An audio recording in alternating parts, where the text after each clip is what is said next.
Flex Luther, Morgan Sneaker Room. So much soul, about to bust out the room.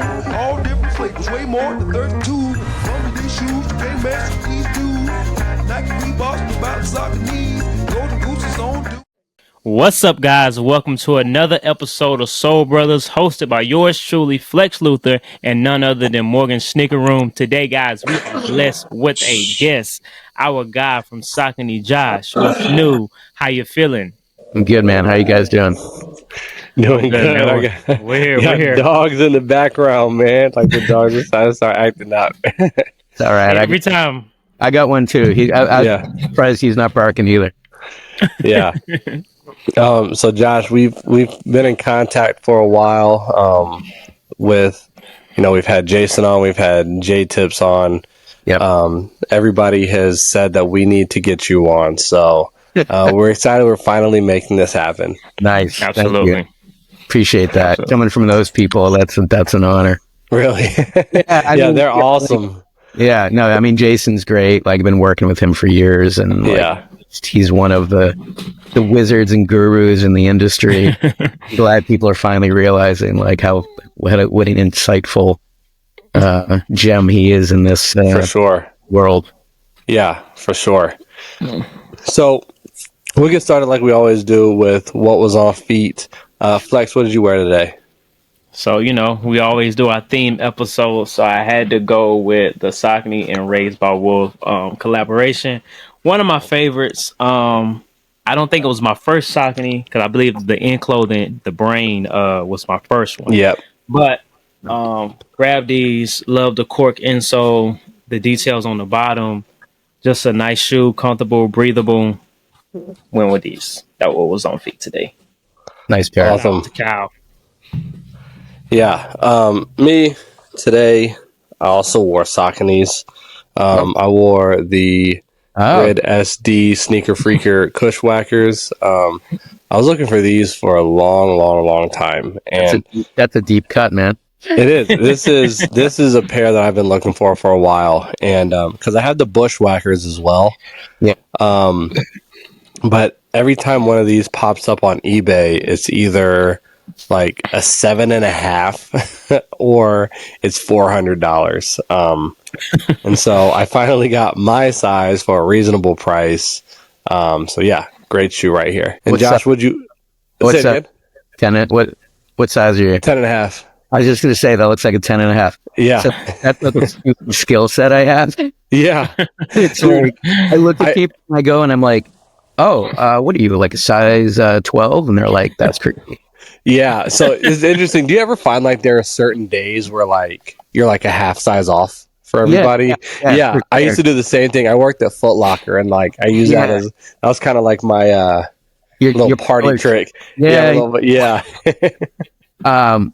Well, I didn't have my pair with me, so my wife was wearing her Crystal Caves today, so I figured I'd bring those on because they seem to be kind of a trending topic lately. Which I was really surprised by. But yeah, I have my pair, but they're trash because they were the sample pair when we first got them back, and I never even got to buy a retail pair with the box. What? Yeah, no. So I'm a size 9, which is I'm like super thankful for that. But like they sold out so quickly on the website, and then when like Kith put out the pair that they wanted to put out again, they sold out so quickly. And I was actually traveling when that happened, so I was like, oh man, I can't get a pair in my size again. So it's kind of funny. So how does that work? Like you don't get to, they don't say, hey, thank you for putting out this beautiful product. Here's 3 or 4 pairs. Like, no, we get like a discount. We get a company discount. And it's like kind of up to us to like. I mean, I can always hit up Jason and be like, yo, can you find me a pair? But like, he might have a pair somewhere. But I don't like calling those favors in unless it's like, We'll call it in then, Jason. Something I know you listen, bro. Jason, we know you listen, bro. Josh needs a pair. Size 9. Yeah, make it happen. If they're around, I'm sure I can. Yeah, if they're around, of course, Jason. If they're around. So how did Flex and I were both curious, like Kith released the Crystal Caves like a year after the initial release. How does that happen? How does something like that happen? All right. So the initial release was part of an inline group of shoes that we do, which is called Saucony by Saucony. Mm-hmm. And the premise of that is we do a lot of collaborations, but some of the internal design staff, you know, they have idea, and there really isn't kind of a vehicle for it other than this category, which was essentially us kind of like, hey, I had this cool concept for a shoe or a collection of shoes. And so to use Crystal Caves as an example, we had a pack of shoes that we were doing as part of like a travel series. And I had done a bunch. We had stuff in the Galapagos Islands. We had stuff in like, you know, different deserts around the world, Iceland. Like we were just kind of doing these things based on locations. And we had started to look at Kutztown, Pennsylvania, because Kutztown, Pennsylvania is part of our history as Saucony, and it was where we first factories back in the day. And we were like, hey, let's look at some local stories around there. And I was like, oh, there's this really cool Crystal Cave that has been there since like, you know, the 1800s. And it was one of the longest natural sort of, you know, things that people go and see for, you know, decades, for hundreds of years. Yeah. Like, that's pretty cool. And so it was part of a 3-pack that we had done. We had done like a local animal, and then we had done the Saucony Marsh. There was another shoe that I had done on the grid Shadow 2, based on the marshland. So that green, kind of greenish. Yep. Yeah. That one's pretty. That one's got a lot of you know, kind of story behind it too, and a lot of cool materials. But for whatever reason, when, you know, internally we were just like, yo, the Crystal Caves one's going to be the one that's going to blow up. And luckily we were right, and it seemed to resonate with a number of people. And it was really just kind of like, you know, going in the material library and really deep diving and finding a bunch of stuff that seemed like dissonant. Like these materials, if you look them on a page, it's like, oh, these aren't going to go together. Yeah. And you start making the sample and you go through the process, you realize like, all right, like these things are definitely starting to gel together. And I think, you know, from a design perspective, that's what we were really trying to do with a lot of the Omni 9s is it's a real technical retro tech runner.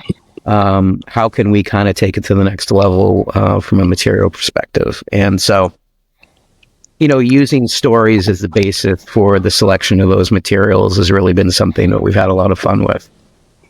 So this just happened to be one of those situations where we had an inline product that did really well. I think it sold out, you know, a lot of the 13 always sells out first, right? Yeah. Well, it was 11s, 10s. And pretty soon we had gone through the majority of it. And I think there was a number of people that picked up on it and were essentially like, hey, you know, this is a nice silhouette. And I think Ronnie had, I don't know if it was Ronnie specifically, but had seen sort of the noise around it. And I think an exclusive re-release. And normally we do a lot of re-releases, but when Ronnie asks, you know, that kind of got to do it. And we were happy to oblige, and I was super excited because I had been traveling. We had done the trip to the footwear news award ceremony, which it's getting, you know, the collab of the year, which we were super excited about. And obviously Kith was there. I think they were like a table over. And so I don't know if it was just sort of like interactions that were either happening, or it was maybe something that was just a conversation, or they just kind of recognized us a little bit more in terms of being out there. And yeah, it was pretty cool. I think, I don't know if they ordered like another 600 pairs or something, but I think it sold like a day. So we were super excited by that, you know, and I think we've been kind of one of those brands that have been kind of under the radar a little bit, but the people that know. And, you know, we've always been a pretty authentic brand and been around for a really long time. And I think it's one of those things that, the time is right. And I think the brand is making the right decisions, and we have a really great team in place, and the team's getting bigger. And we're starting to show up in a lot of other retail locations now. So yeah, things are going well. I would agree. How long have you been with Saucony? Since 2016. So I was like, Okay. I started with Bima. He was our product line manager. He was actually one of the people that helped hire me. Oh, awesome. And that was a small group. And back in the day, it was like called the O's Bros. It was like little 3 people, and really cared about that category yet. But it was one of my favorite things about Saucony is, of course, the storytelling, and the storytelling in colorways and materials. I can think of one of the first couple Sauconys that really, really got me into the brand was, I think of, they're both inline colorways, but it's a Grit SD and a rose gold colorway. It's a Grit SD called the Ether. Yep. And it was inspired by like the Gold Dome, Boston General Hospital or something like that, or that's another deep cut. But yeah, Brandon was involved in that too. I mean, that was an early one when I first started. Yeah, like that was one of the first Sauconys where I was like, okay, these guys are doing something that I really, really like. And then the other one was the Public Gardens. Yep. It was another Grit SD, Public Gardens. And that one kind of illustrated to me like, all right, so like one, I went and looked at the reference. I always go and look at the reference of the sneaker, right? Like, okay, what are they trying to get after? Are they accomplishing that? And then with the Public Gardens, the green pair, it was like the suede and the leather combination was just so beautiful for a sneaker that I think retailed for $120. It was insane. Like, those are 2 sneakers that really stand out to me as far as Sauconys go, that are like, okay, like this brand is a force to be reckoned with. Yeah, man. I mean, that was definitely the early days for me, and that's part of the reason why I had started with the group. Is I was super impressed with sort of the depth that they would go. My history had been with Reebok for like 16 years in Classic, and then I had gone over to Puma. But in between that, I had been in Japan for like 2 years working for Reebok, opening up a design studio. And like, I had not seen that level of sort of storytelling since I had been in Tokyo. Yeah. So super impressed, sort of where those guys were, in terms of that kind of, depth of detail. So for sure, I was, really impressed with the small team that was there. And those are 2 really good examples of that. I still have those samples in my closet. So really, I don't get rid of anything, man. I have a whole had to bring stuff home. My wife was going to kill me, but we were moving offices. And we just moved to the new one by North Station. So we don't have the same kind of room to hide our samples, and so I had to bring a bunch home. And I was just going through like a good 10 years of samples, and I was like, wow, there's a lot of really good silhouettes in here. So Saucony, I mean, just the work you guys are doing, and like you were talking about with the Pro Grid Omni 9,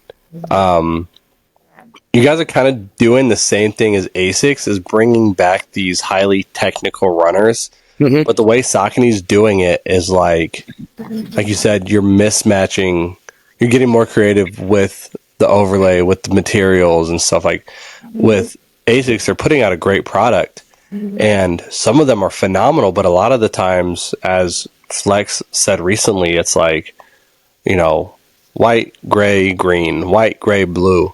And with Saucony, you guys are doing it differently.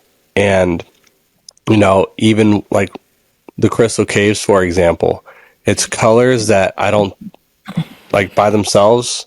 or like on a sheet, they don't go together. It doesn't work. Yeah. But it's colors that we obviously see in nature, right? Like we see it in the crystals. I really like the work that you guys are doing over there. Yeah, I appreciate that. I mean, that's that's curation. I mean, that's like just kind of people sitting down and realizing, not everything's got to be influenced by the typical stuff. And right. I've been in the industry, God, I don't even want to say it, but like, No, say it, man. It will make you feel old. Don't even worry about it. Yeah, we definitely not. Okay. Okay. We definitely got pushed back because there's a story that he told me. My mom was the third employee of Reebok, 1970. Oh my gosh! Right? You want to date me? I was 5 years old in 1979. So, okay, the math. Yeah. Anyway.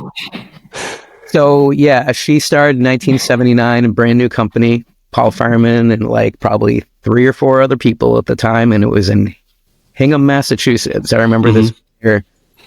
God, it was a building 19, and there was like an industrial area behind it, and Reebok was like literally starting back in the day. So, yeah, I grew up in the footwear industry. Literally, I think I was sweeping the floors when I was about 5 or 6 years old as a joke, just kind of give Josh something to do while his mom was working, and I would go in the back room with the designers, and I would watch guys like Paul Brown and Juan Diaz and like all these dudes who were like kind of legends back in the day, and like got like guys like Tuan Lee, and like who was actually the guy that created the original 1985 Aliens stuff.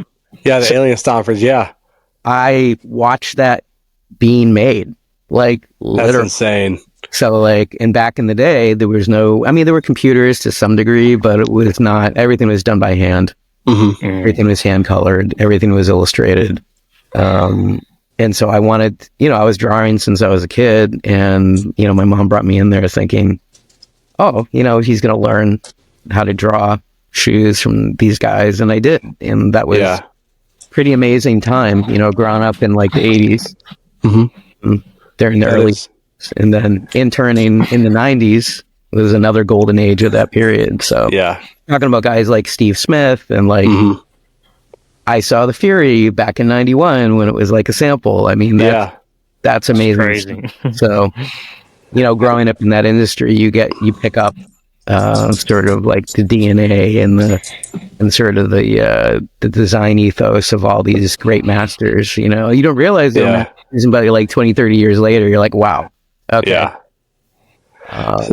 So yeah, I mean, you're kind of among giants, and then you're just like, wow. I mean, if I can pick up some of that knowledge and some information and kind of apply it to my own story. I've always been really into storytelling, and because my background was illustration and painting. So, I mean, I wasn't the typical like industrial design guy, and so I had that kind of like, oh man, like, do I know what I'm doing? Like, but you got to kind of lean into your strengths, right? And so, the storytelling was definitely the part of the world that I wanted to lean into. So, yeah. Did you always know that you were going to be a sneaker designer? No, I mean, that wasn't even what my teachers wanted me to do, right? Like, when I was so I went to RISD, and I went there from like 93 to 97, and it was like, I remember seeing guys like Shepard Fairey, because like he was a senior when I was a freshman, and I was, all those guys were putting up the stickers, and like the Andre the Giant Posse stickers. I mean, that was literally like my freshman year of watching that stuff, and like I was like, man, there has got to be more to just illustration and all this. And there was like, I was just kind of seeing how brands work, and growing up sort of with Reebok, I was interning there while I was at school. So I was kind of living in Providence and then driving home to Boston, going to Canton, Massachusetts, and Stoughton, and like interning there like I could. just for like having the money so I could go to school. You know, I was like a rich kid, so I had to hustle really to kind of make my way through college. I mean, I didn't even like expect to go to RISD until my parents were like, well, I was like, Mom, Dad, I can't afford this place. And they're like, well, just see if you can get in. And then I got in and I was like, shit, I got in. Like, you know? So I had to work my way through while I was working at Reebok. So it was kind of this dual thing where I was like painting and doing illustration at school, but then like kind of honing my craft, doing the shoe design stuff. And I was, you know, mostly like doing color and materializations and stuff like that. I mean, I was not a designer or anything like that until I got out of college. In 97, I got out of college and I was like, all right, this is a pretty solid, you know, thing to go into. And I've got 6 years experience already working, you know, since 91 as an intern. So I just eased into it, you know? And, the rest is history, and I never really left it. So I always kind of threatened to leave it. I'm like, man, I got to get back into painting and do that stuff. But I was like, I was comfortable doing this, and you know, I was like, if I want to do that stuff, I can do that on the side. You know, like this pays the bills. This is a good job, steady income. Not a like romantic way to get into footwear, but it was a practical way to get into it, and I with it, you know. And there was a lot of people that taught me a lot along the way. So now, go ahead. Question, because I noticed like when we hear the terms and the places when we're talking about the design or the backstory of the shoe, are these like personal ties? Because I like Morgan talking about the hospital in Boston. Then I heard you talk about, you know, living there and traveling back and forth. So are these just like personal ties when you put into these designs? So those shoes predated sort of my like storytelling. That was sort of collaborations and things that Brandon had sort of worked on. But yeah, I mean, Boston is a hub, right? It's like East Coast, West Coast, like is pretty much like where a lot of the footwear companies are. So you're invariably going to have like stories being told through kind of the Boston lens. A lot of the stuff I do for sure is always like everything that a lot of designers do are definitely tied into their own personal experience, right? So yeah, I mean, you know, a lot of the Saucony by Saucony stuff that I do is certainly personal interest, personal stories, things like that. I mean, I think that's what people resonate with. Like when I am looking at a designer or interested in somebody's work, I mean, it's the amount of personal experience that they put into it that kind of resonates with me. Yeah. I'm not into like huge brand messages. I'm usually into kind of like smaller brands or like more niche kind of like, you know, like brands that like J-Tips. Like that is as personal can be. Exactly. Why it resonates. Yeah. You know, that brand is 100% personal story. Yeah. I can tell you, I know more about Boston from I've never been to Boston before. I know more about Boston from sneaker collabs, whether it's like New Balance, Concepts, Bodega, Saucony, of course. Like, it's like, like I know more about Boston through their collaborations, or their sneakers than I know about any other place on earth. I used to do tennis lessons with a girl who had just graduated from Harvard, and I was asking her, like, yeah, what's the Esplanade? Like, what's that? And she was like, you know, like, I was like, I've got a pair of shoes that, you know, that are inspired by that. You know, so I think, or I was, you know, that the statue of John Harvard has got 3 lions on it, right? Like, you know, just only know that through sneakers. And so, I really like that you embrace the storytelling aspect of your job, because it makes sneakers, like, I feel like I wouldn't be collecting sneakers if there wasn't storytelling, if there wasn't something. Stories. I mean, let's look at this at the end of the day. It's storytelling with materials, right? Exactly. So I mean, I'm looking randomly on my floor here, and I'm like, I've got a bunch of materials that, you know, I'm pulling for autumn 26. We're already working. Wow. Like a lot of the same storytelling that you're kind of like evolving over time. And like, you know, the iridescent thing is still alive and well to a certain degree, but like, how do you combine that story with like cool and interesting meshes? You know, there's like meshes that I'm looking at right now that I'm like, oh, these are an evolution of where we were in the past couple of seasons. I mean, it's storytelling. You're buying into stories, whether or not you know it or not, right? Because not everything has to be like called out. And I think bringing up an example of ASICS, I mean, they're kind of for me, you know, they're an amazing brand. I mean, they've got a long history. I mean, you know, the connection to Japan and stuff like that. But I mean, they're kind of a North Star for me in terms of like, hey, they're doing a really good job of combining what seems like, you know, sort of the bread and butter colorations that you were just talking about.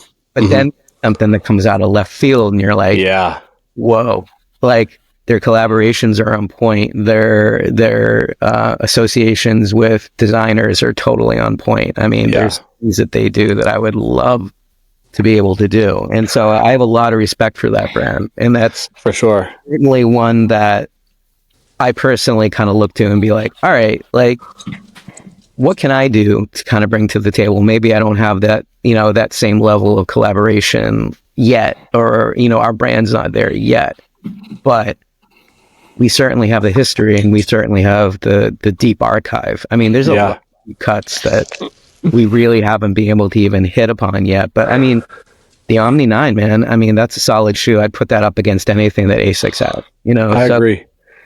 It's definitely something that we're able to, you know, it's like, I don't know. I was just watching a documentary about like, you know, the Red Sox, you know, the first time like not losing in 100 years and looking at your hat. I'm like, yeah, I know. It's all there, but it's all good. It's all good. To be clear, I am not a Yankees fan. Yeah. But I'm just saying, the history is there. Even if there's rivalries, the respect is there because you've been there. And exactly. Brands out there are like that. I mean, the New Balances of the world are mega huge, you know, like Nikes of the world are mega huge. I get it, but there is room for different voices. And I think Saucony is definitely one of those voices that people are starting to finally hear.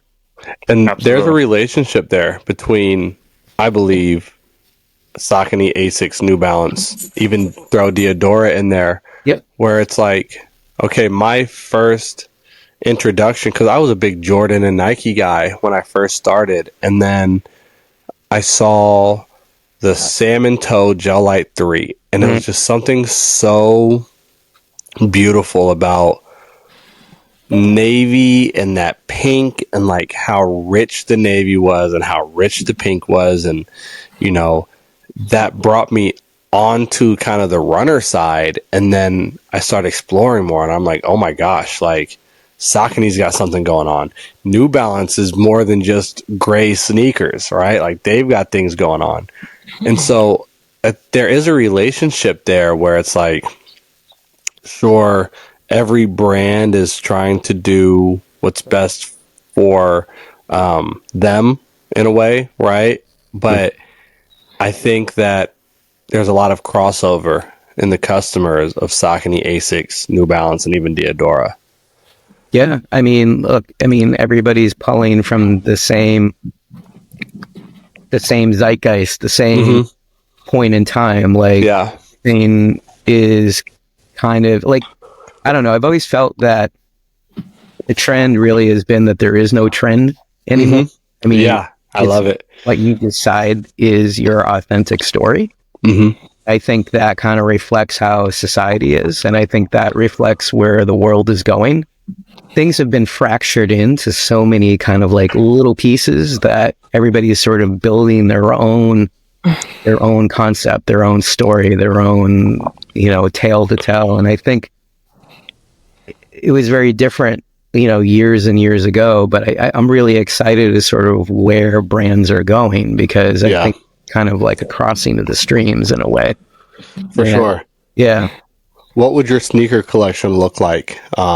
If, I'm sure that you mostly wear Sauconys now. Yes? Was that fair to say? Yeah, that's totally fair. I'm going to let you know a secret. I am not a sneaker collector, and like I appreciate and love the culture. But if I collected shoes, it would get ugly real quick, because I'm a collector of other things. Yeah. And so like I can get pretty deep dive on that, and I would probably have 1,000 shoes in my closet, and my wife would be like, like, I already have 1,000 shoes in the basement in the closet, and it's like stuff that I've worked on over the years, but I've never been much of a sneaker collector, and I don't know why that is. I think it's because I've been making them so long that you like get used to it. Appreciate it. Like when I go into sneaker shops and I'm like, oh, those are beautiful, and like I appreciate the thought process that goes into the creation of them. But the idea of like having 100 of them in my house doesn't necessarily, and I probably do, but like like I don't actively go out and collect them. That's cool. So speaking of the things you've collected, the thing I've heard about you is that you collect Japanese toys.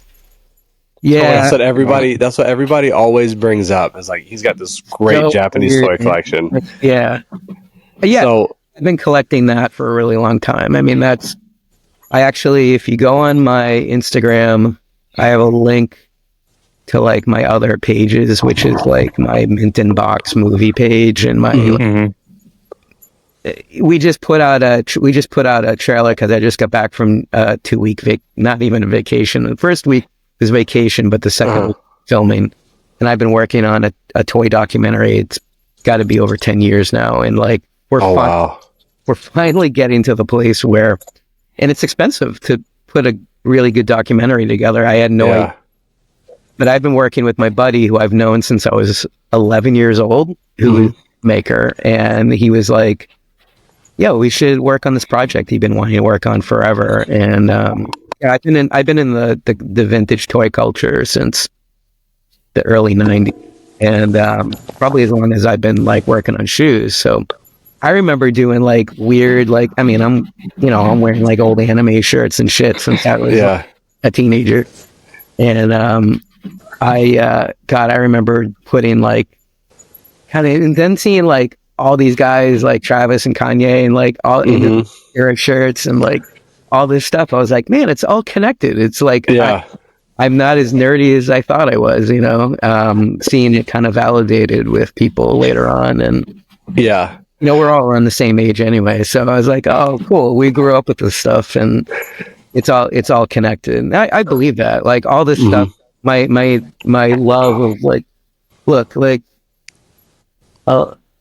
we worked on a Czarface jumbo that Woody knows about, right? And like, but it's all connected. Seamus and George and all those guys are like into the same stuff. And we've been doing a collab with Czarface and a couple of years back, and I love that shoe, by the way. I have it.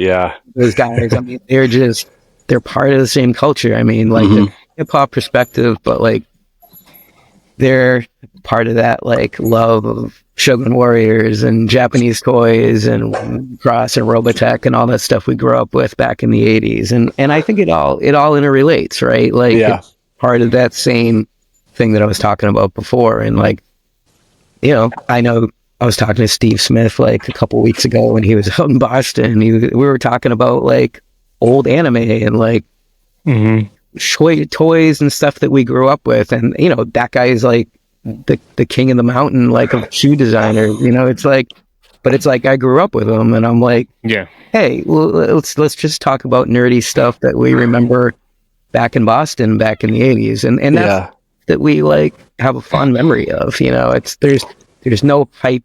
There's no like, it's just pure and simple nerdy kind of stuff that influenced everybody's designs. I think that's the stuff that, I mean, look, I got crazy shit up on my wall. Yeah. I always will. And that's always influenced me, so, and I think it's influenced a lot of people. I think there's cultural touchstones. Jason's got his movies, and I movies. We were watching A Perfect Day, or is it Perfect Days? Sorry, Perfect Day. Yeah. Great movie, totally influenced us. I'm sure there's stuff that's going to be coming out that you're going to go, oh man, like there's some colorways that we're influenced by, and yeah, it's fun. It's like sneaker culture is nerd culture, is anime culture, is art culture, is all culture. Exactly. And I've had that's one of the points I've made in the videos and the TikToks I've created, is that we are the same. We are the comic book guys, right? Like we're not as cool as we think we are. Like we are 100% the nerds, and that's fine. That's awesome. Like being able to nerd out about sneakers, anime, even in this podcast. I've told Flex that growing up, I don't know if maybe it's my age or whatever, but when I grew up, it wasn't cool to like other things, right? Like we had to be, very just chill. I graduated high school in 2010. I was born in 92, right? So, my t-shirt's older than you right now. Right. That's so, like, now that I'm older and I'm like, no, like it is cool to actually like things. I'm asking Flex, like, okay, what are the animes I need to get into? I almost started Death Note today, but Nuketown dropped on Call of Duty, so I was playing that. But like, not just like seeing those things and seeing like, I mean, even that Czarface, huge Czarface figure is just like so dope. Like these things are so awesome, and I feel like this is a testament to just being proud of who you are and not be worried about what other people think of you. Because I think that's a huge thing in sneakers, right? I mean, like how many times have you had to answer people asking you like, hey, should I buy these? Should I buy, you know what I'm saying? Like, should I like these? What do you think about these? Right? When instead it's just, do what you want to do. It's a testament to being human. I mean, it's a testament of liking what you like, and who cares? I mean, exactly. At the end of the day, good design is good design. It's objective. It's like a science. It's like an art, and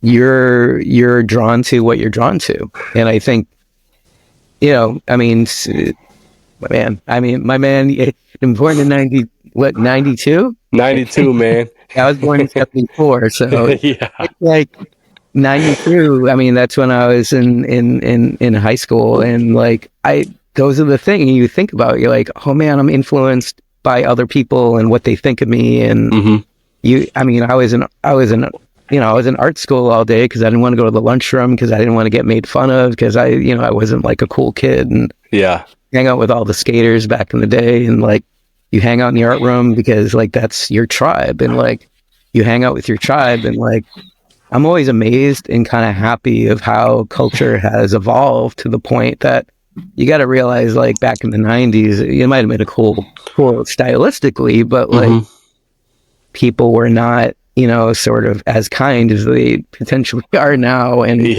minded, and like there's a lot more tribes that you can kind of be a part of without being judged, right? Right. I think that's always been the part of what art and design has always been for me, is like that place that you can kind of like feel a part of. And there's a lot of misfits out there, and like, there's some big names who I talk to who are like, I feel like a misfit too. And that's the beauty of art, right? That's what brings everybody, all those tribes together, is like they can look at something and go, that's beautiful, and feel something. And good design does that too, and good stories do that, and they make you feel a part of something that's bigger than yourself. And at the end of the day, that's what we want, right? I mean, we're all Yeah. shaving off that like feeling of inevitability as we get older, and we're just trying to feel part of something. Yeah. Yeah, absolutely. I like Flex named this for the listeners, a little bit of behind the scenes, but Flex named this this episode so far right now, Saucony Cool Guys, right? Mm-hmm. And the joke behind that is because on TikTok, I was always talking about Saucony and just like Saucony is like on fire. Like nobody was talking about Saucony. They were trying to correct me and say it's pronounced Saucony. And so Flex would always call me the Saucony cool guy because I would pretend or as like I was acting like I was cooler than everybody else because everybody else was wearing Yeezys or Jordans or whatever, and I was talking about Sauconys. And I think, like you said, this is a testament to being human, but like I feel like all the people who are cool now are the people who stayed true to who they were through, you know, no matter what. You see what I'm saying? Like now I feel like I'm the cool guy because, you know, even though everybody else is on Jordan or whatever, I still like Saucony, right? So yeah, I mean, look, everybody likes what they like, you know, and no judgment. And like when I was at Reebok, when I was a little kid, like I couldn't wear Jordans because it was like, oh, well, they're the competition. I remember I had the first pair of Jordans, like when I remember back in 85. I mean, my mom had been at Reebok since 79. So it was like, I wanted to wear those, you know, I would be able, and, you know, my mom didn't care, I mean, you know, but I couldn't go with her to work and wear those. Yeah. Like you already know. but I mean, it was, you know, it was like you had to kind of like, all right, I'm with this brand and it's a thing. But you know, at the end of the day, all those designers had everybody's work. I mean, everybody. It's such a small, or at least it was a small group of people back then. And everybody knew each other. And so, you know, people jump from brand to brand, and now, you know, I mean, I people that worked at Nike, I know people that work at every brand out there. And look, Converse is across the street from us. Yeah. At this point, you know, it's like it's all culture, man. It's all part of this thing, and like you eventually start working at all these brands, you realize like it's just one big tribe. We're all here in it together, you know. And I think, you know, that's you being into Saucony when early as you were. I mean, you just picked up on that voice and that vibe that you related to. And I do, you know, I mean, when you work for one brand and then you go to another, it's definitely like, it's different, you know. It's working for Puma for like 8 years. My wife still works there, you know, and I still have friends there, and I still miss the brand, and I still ask about people, and it's cool. It's all good, you know. When we just went back to Japan, like to film and to go on vacation, you know, I got to see friends I hadn't seen in a while. And, you know, I was working in Japan back in 2002, 2004, 2003, completely different period of time. I mean, I was in middle school, by the way. I mean, whatever. I mean, look, age is a number, my friend. Like, I turned 50 in Tokyo when I was there on vacation, because I had myself into that like psychology of like, damn, that's old, but you know, it is what it is. I mean, I'm probably a better designer at 50 than I was at 28 when I was living there, you know. And, my brain still thinks the same way, you know, and it's just got more memories and things in there to kind of play with and tell more stories. So it's all good. I mean, it's one big long crazy ride that we're all on, and look, some of the best designers in the world are way older than me. I mean, Yoji Yamamoto is still like kicking it, and you know, so it doesn't matter. I mean, it's all point of view. It's all just sort of how young you decide to stay and how open you decide to stay. For sure. Yeah. For sure. I think that's something that a lot of designers probably worry about. Like it's like in like a fashion model, like there's a certain like, you know, like a little like button. It's like beep beep beep. Like you're getting old. You can't. Yeah. True. I mean, it's Yeah. not true. And I think it's just how you decide to kind of position yourself. And some of the most talented people I know out there are definitely like they're not worried about. They're not worried about. I agree. Yeah. I can tell you, this is going to sound so silly, but I remember being very nervous about turning 30. Oh yeah, And it's a big age.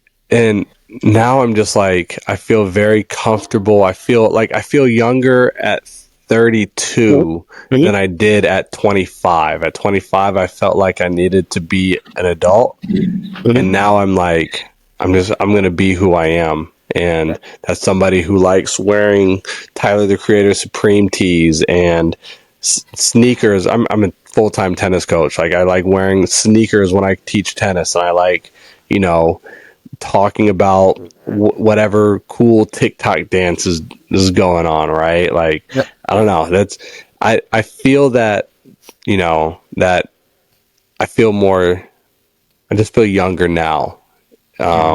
And I don't feel a pressure anymore to try to, you know, fit a certain, this is what a 32-year-old is supposed to look like. You're supposed to, you know, be an old curmudgeon. So you keep saying you're 50, man. I had no idea. I mean, look, right on your channel. I mean, look, that's kind of scary for me to say. I don't think I've said that out loud.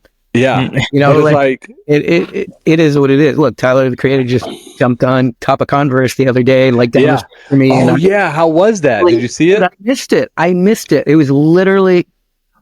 I was looking at photos of it, and I'm like, man, Jason's got to be there. Somebody's got to be there. Lee Isaac's got to be there. Like, someone, I didn't manage to check that out, but like, I mean, he's doing his own thing. I mean, look at that. You know, it's like he doesn't care. Like the tennis kids, I say that I listen, you know, they ask me about what I think about the new Tyler, the Creator album, the ones who know me. Then the ones who don't know me are like, you know who Tyler, the Creator is? I'm like, yeah, like I've been listening to Tyler, Creator since I was probably since I graduated high school, right? Like the year after since 2011. Like they just, I don't know. But that was a lot of fun seeing. Is the big green like warehouse thing still up there? I don't know. I was gonna go there today. I had a cold this week, so I haven't been in the office that much this week. Gotcha. But that was amazing. That's dope. And that follows their own path. I mean, you know. Yeah, that's what I love about sneakers, because no matter what era, no matter what year we were born, no matter where we came from, there's always a connect there. And I know, Morgan, you say you feel younger. I think it's more of you feel more comfortable. I think when we're kids, we're comfortable. There's no pressure. There's no, I need to be this, I need to do that. So you feel comfortable. So you feel young. So now you're getting more comfortable in your skin. You feel younger. And I mean, sneakers, like you said, I mean, age really doesn't matter, because you're not asking how old, because we're both talking about anime. We're both talking about Tyler, the Creator. We all, you know, no matter at what time we're listening to this person, now, back then, or in the future, we still can connect on the same level. Yeah, and I think that's what's so nice. I mean, look at Snoop during the Olympics, man. I mean, like, he's like the perfect like icon for that whole thing, and like, he's older than me. I mean, like, he's way more comfortable than anybody in his own skin, and I think, you know, I think as time goes on, you kind of become who you're supposed to be. You know, like I agree. It's like a distillation of all the stuff, all the noise, all the stuff that you don't have to worry about anymore, because you stop caring about what other people think about you. Yep. And I think I agree. And that's what good design is, right? It's the distillation of everything, all the noise, you put it away. And what is left behind is the purity and like the authenticity of your story. And I think love that. And that's what I think everybody's kind of moving towards. You know, the world is, after the pandemic, after all this stuff, we're just kind of like, all right, we're just gonna we're gonna put down, and we're gonna put that baggage away, and we're gonna realize who we are. And if you don't like it, so what? So what? No, I like that. I like that. So this is the last question that I'll ask, and I apologize. I think it's gonna be a tough one before we get into our showcase. But do you have a Mount Rushmore of sneakers that you've created? It doesn't have to be the best, but your personal favorite that you've created. You know, it's tough. It's like picking a kid, right? It's like, what is a sneaker that you wish more people knew about that you've created? Yeah. Is that a tough one? You know, it's a tough one because it's kind of a goofy one that we like. Look, there's certain shoes that I've worked on that, you know, maybe didn't like the brand maybe wasn't in the right place to kind of get that right behind it. I did it's a goofy one. I did one the ramen shoe that I did. You did the ramens? Yeah, I did the ramen. That was literally in our period of time where we were like, hey man, let's lean into the whole food thing. Like that. And the execution of the shoe, I mean, it's an okay shoe. Like I like the shoe, but it was more the idea behind it. It was the packaging, and it was like the concept that made me laugh. It was like, it's kind of a fun shoe. Yeah, I put a lot of as much effort went into the packaging and the details on that as the Crystal Cave. Sure, right? But it was a different era. It was like more of a classic kind of thing, and I think it was like. It was one of those things where I was like, oh, like a lot of me went into that because I was like, how serious would it be to do a shoe based on ramen? And like the details on that, like that engineered, like the ramen detail on that was engineered. Incredible. Like, you know, it was kind of goofy, but like, you know, I was really into that one. That's a pair I'm still looking for. I thought that shoe was hilarious when it came out. Not like, you know, like, you know, take it seriously, like have fun with, and that's another thing that I was like a personal position I have on design is like, there's a lot of seriousness out there. Once in a while, like at the end of the day, it's only shoes. Like, they're sneakers. Like, have fun with it. Like, enjoy the hilarity behind some of that stuff, because there's some history with us with food too. The burger shoot, amazing, like all that stuff was a lot of fun. But you know, I think more recently I've had fun with, you know, like these guys, you know, because they're kind of in the same world as this, but it was like, all right, let's take the volume down and like turn the lights off a little bit and see what it would look like with a little bit, you know, less going.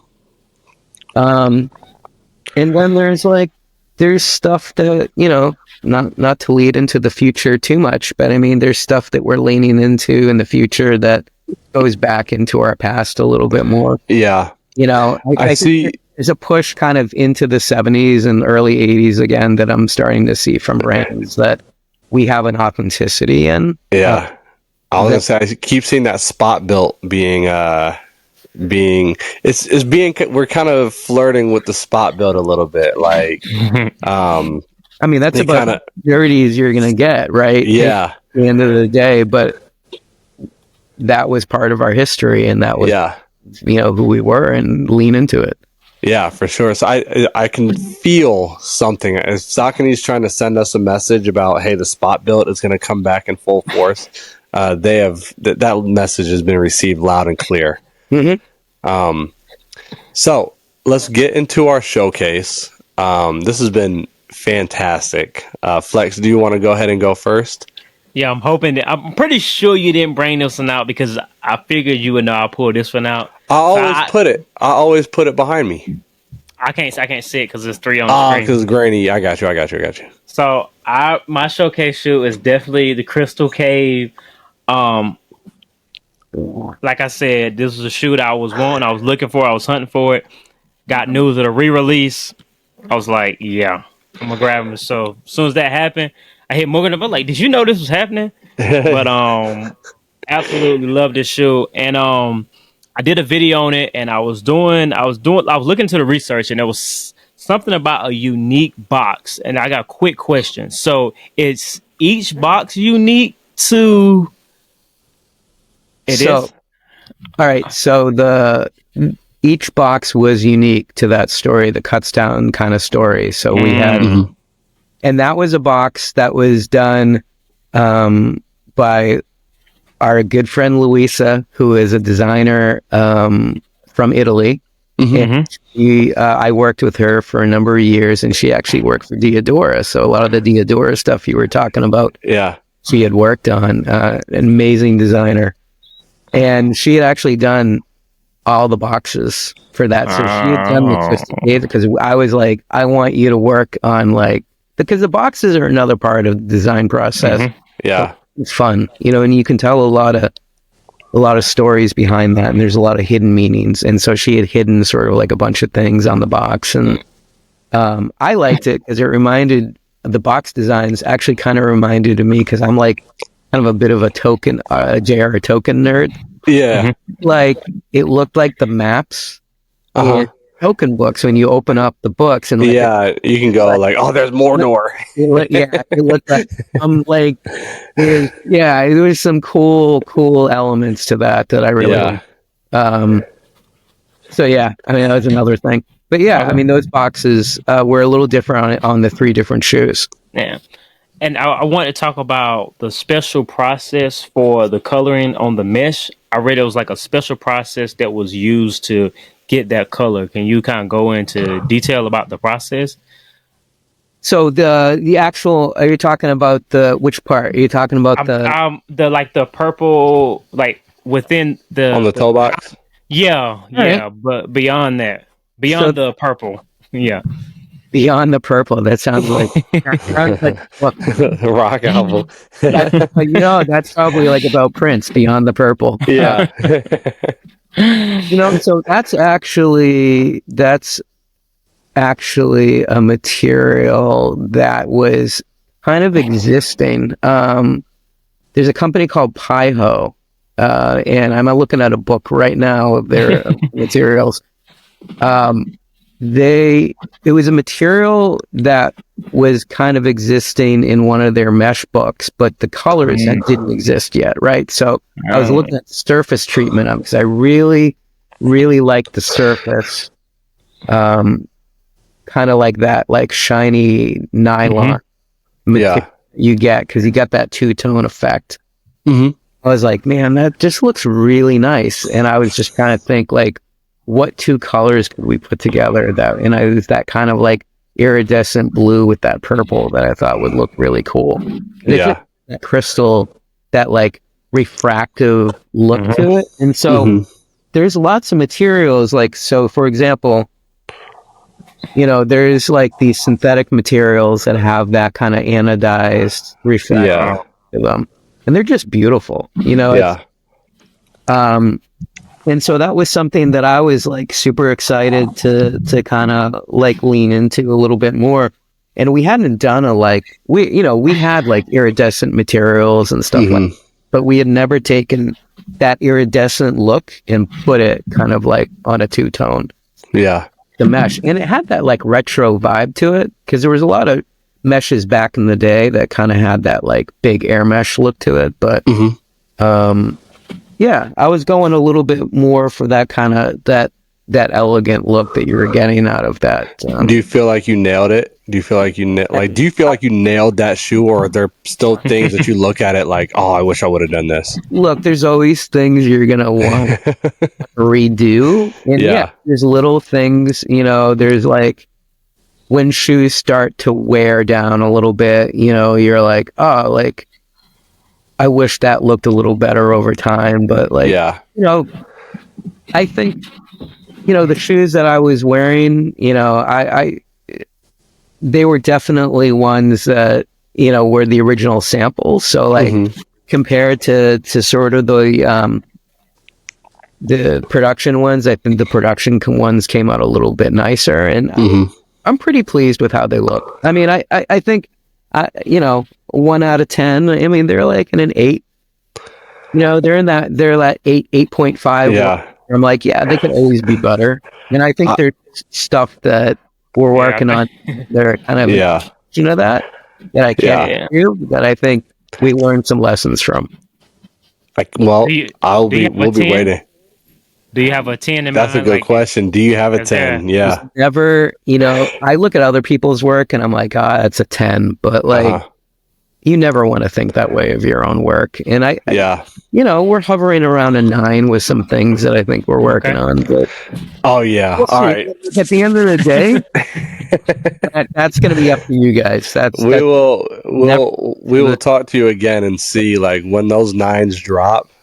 We'll see what you think then. We'll see what you think then. Tell you what the 9, what they are, but we'll see. Yeah. We'll see. And then the last thing about the Crystal Caves, I am one of my, like, I was late to the Pro Grid Omni 9 and the Triumph because I was still on like, I want Shadow 5000s, I want Shadow 6000s, Grid 9000s. Like, I want that selection of Sauconys. Cool. And I wasn't really big on the new, like, mesh technical runner. Yep. And it was that shoe, seeing that shoe, of course, late after they'd already sold out mostly. Like, you could find like an 8.5 on like Sneaker Politics or something like that. Where I was like, yo, like, there's actually some potential here. So I had to pay resale for mine, which was tough, but I did it. And now since then I've been really big on these technical runners, and I just think, seeing how other people have styled them and like, of course, the storytelling behind them, they're a lot more interesting to me now than they were at first. So, now my shoe is another one that you have done, the Autumnal Equinox. It's funny. I was going to bring that up because that's like,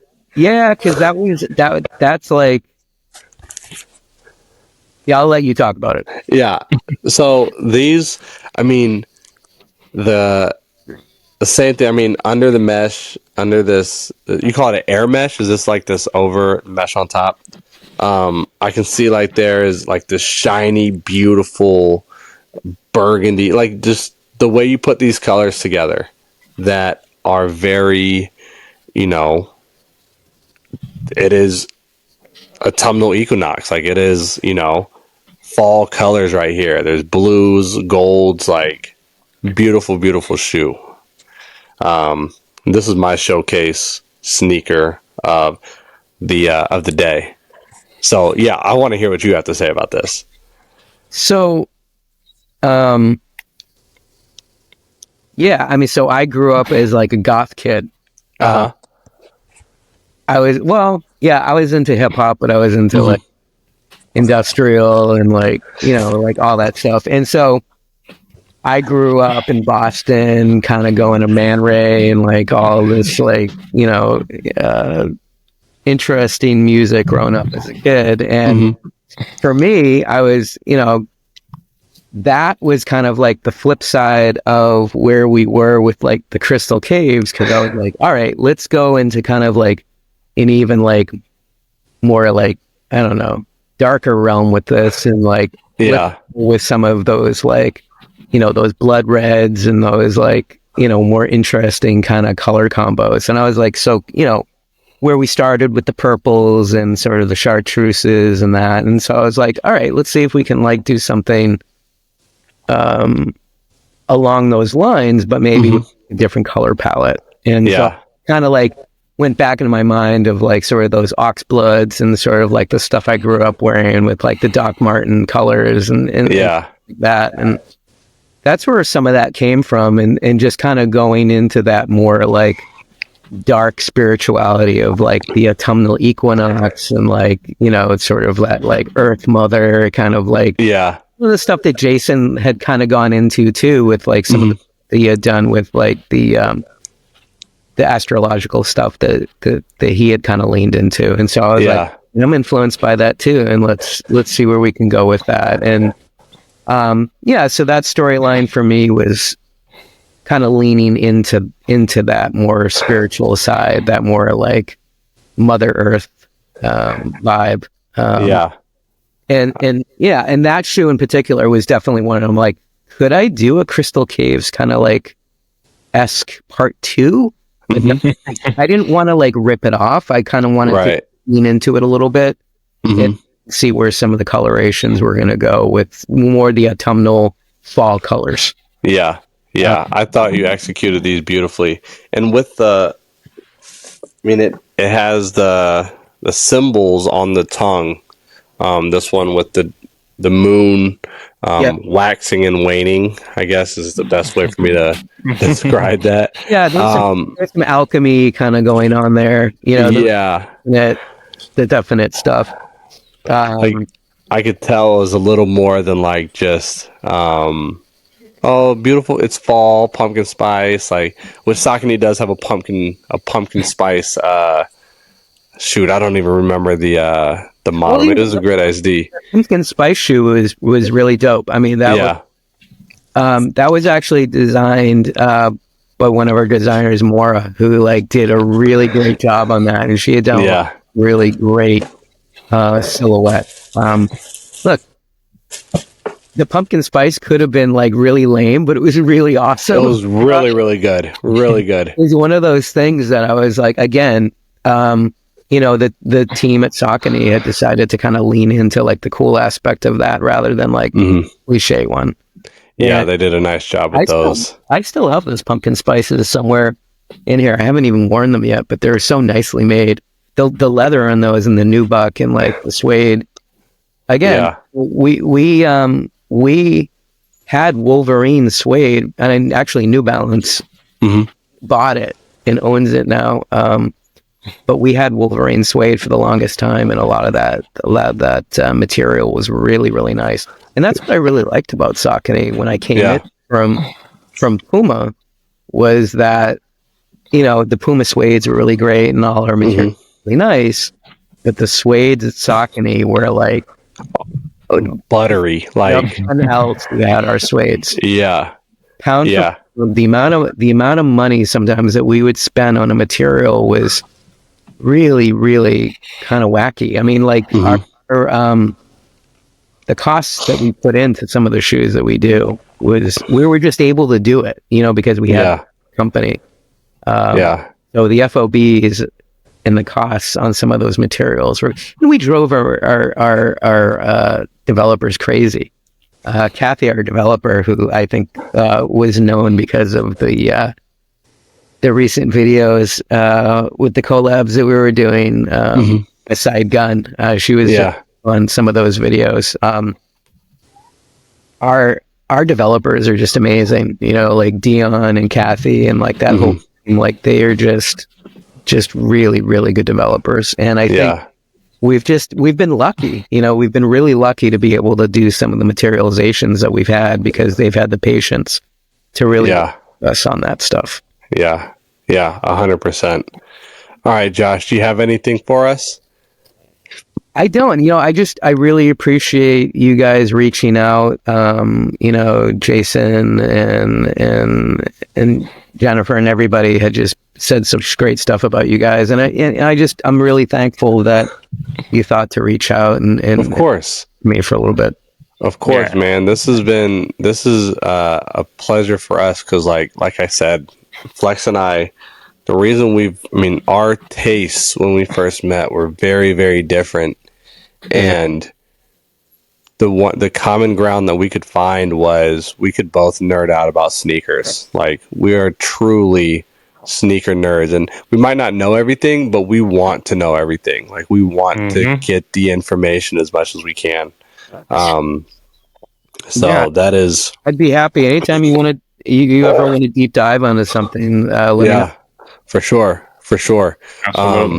It has been, we've been on here for almost an hour and 10 minutes, and I know it's good. This is perfect. Nah, absolutely. Like, I'm just happy that I haven't asked about the West Side Gun collab. So that is my own personal success, because I already know what the answer is going to be. Another time. Yeah, for sure. So when some dope stuff comes out, like, or even if you shoot us a message and say like, yo, you know, something's about to happen, we'd love to have you back on, or even just to chop it up about, you know, anime. When I finish Death Note, we'll get you back on, and Oh no, we can talk about, you go through that. You should watch Area 80. All right, so I'm wearing this old one from 1988. It's called Area 88, and it's a pretty good anime and a pretty good manga. Okay. You know, I like it. Yeah, my fiance, I make fun of her because she used to read manga as a kid. Yeah. And now I'm like trying to get in on like the different. I did. Yeah. But you know, that is kind of where we came from, right? Like, you want to get in some old school now, stuff? Let me know. Yeah, for sure. Yeah, absolutely, man. Josh, we appreciate you hopping on. And I talked about it earlier before we actually start recording about telling your story. I mean, I know sometimes people don't want their story told, but I mean, I feel like these are things that should be shared and talked about and conversated. You know, even the story, you know, dating back to Reebok and your mom being a third employee, that's insane, you know. That's incredible. Tell me about the first Shaq shoe, man. I had the size 22 sample. Yeah. I mean, there's lots of stories out there. Yeah, absolutely, and that's the stories that I feel like should be told, and it's actually a shame that some of these stories are not told, you know. And I just feel like it's sometimes just people feel like maybe nobody wants to hear it, or just they don't want to, you know, they just don't feel like it should be told. But you know, we're in a space about sneakers, and like Morgan said, we love to nerd out about it. So hearing those things, I'm like, oh yeah, I love it, because I mean, I got a ton of Reeboks over here, Saucony over there. He's a big kamikaze guy. He's a big kamikaze guy. I can put on the guy that designed the kamikaze for you. That's crazy. Flex. Hey. That's crazy. There's untold heroes out there. You hear the big names, but there's definitely a lot of people out there that worked on this stuff that you may not know that worked on it. And, you know, that's the stuff I think is pretty cool. We need to make that happen. Obviously, we definitely, whenever you get a chance, you know, make that happen. But any closing remarks, guys? Nope. Hey, just thanks for having me on here, and thanks for letting me tell a little bit of my story. And, you know, I really enjoyed talking to you both. Definitely have like a similar point of view and tastes. For sure. I'm excited to be able to share a little bit of it. So thank you. Absolutely. Yeah. We're very happy to have you on. We're gonna go through the entire Saucony office, man, because it seems like you work with a lot of great people. The new space is really cool. Have Jake like bring you out. Yeah, absolutely. Yeah, that would definitely be dope. Like I love episodes like this when we deep dive into product, but we also share those little life lessons. Obviously there's things that we can learn from each other, no matter the age or age group or era that we come from. I feel like, you know, we're all learning from each other. So I love episodes like this. But guys, that is our episode for the week. As we always say, peace, love, and sneakers. So brothers, so brothers, retro 7s, retro 3s, metallic 7, retro 11, sitting on freeze. They got soul.